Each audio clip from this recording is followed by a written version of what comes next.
में मौसम की अदा सबसे जुदा। खैबर पख्तूनख्वा से मुतालिक PDMA ने अलर्ट जारी कर दिया। बारिशों का सिस्टम 16 मार्च तक जारी रहेगा। पहाड़ी इलाकों में बर्फबारी की पेशगोई। लाहौर में मौसम खुश्क रहेगा, जबकि कराची में गर्मी ने एंट्री दे दी है।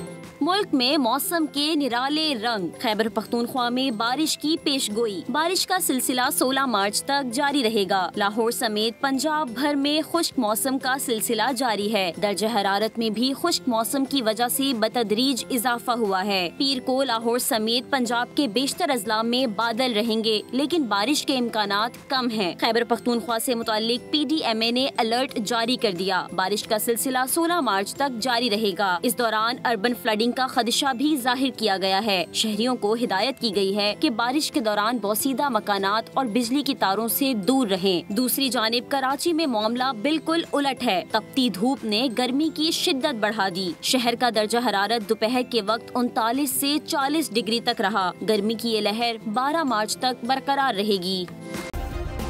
सब्सक्राइब करें और बेल दबाएं ताकि कोई खबर रह न जाए।